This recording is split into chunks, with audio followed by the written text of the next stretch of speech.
فقد بصره على المسرح ومش جاهل زي ما الناس كلها فاكرة. مراته حبسته واتجوزت ابنه صندوق أسرار عبد الفتاح الأسري. عبد الفتاح الأسري من مواليد 15 إبريل عام 1905 في حي الجمالية بالقاهرة، لأب يعمل في زخرفة الدهب وكان له محل خاص. عبد الفتاح الأسري ما كانش جاهل زي ما الناس كلها فاكرة، بيتكلم لغة فرنسية وإنجليزية. أحب التمثيل لكن والده رفض وهدده لو مثل هيحرمه من الميراث. ما سمعش كلامه وانضم لفرقة جورج أبيض، ثم الفرقة الريحاني، ثم فرقة إسماعيل ياسين. عمره ما عمل دور بطولة. من أهم أفلامه سي عمر عام 1941، فيروز هانم والآنسة حنفي عام 1954. الأسري كانت حياته مأساوية جدا. في عام 1962 كان واقف على المسرح هو وإسماعيل ياسين بيمثلوا مسرحية، وفجأة فضل يصرخ ويقول أنا مش شايف أنا مش شايف، والجمهور كان مفكر ده مشهد من المسرحية.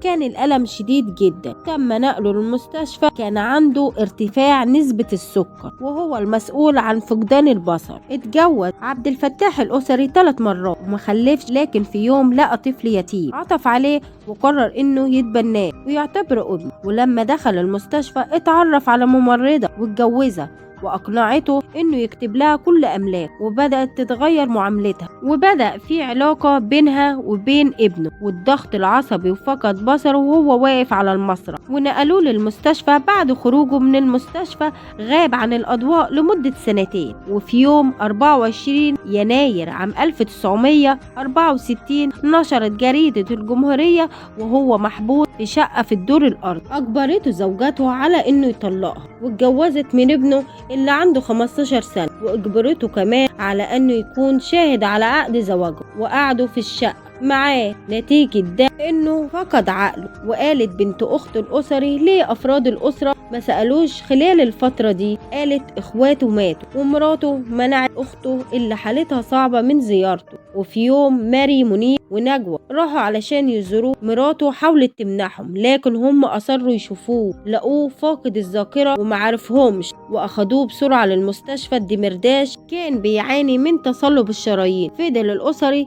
في المستشفى فترة واخته كانت بترعاه، ولما خرج لقى بيته متشمع وطليقته هربت مع جوزها الجديد. بعد ما باعت العفش اصبح الاسري بلا مأوى. ماري ونجوى عملوا تبرع لانقاذ الاسر من التشرد، ومحافظ القاهرة خصص له شقة في مساكن المحافظة، ونقابة الممثلين قررت تصرف 10 جنيه في الشهر. عاش الأسري أيام قليلة في شقة المحافظة مع أخته بهية. مات الأسري 8 مارس عام 1964 وما حضرش غير عدد قليل من الفنانين. ألف رحمة ونور عليه.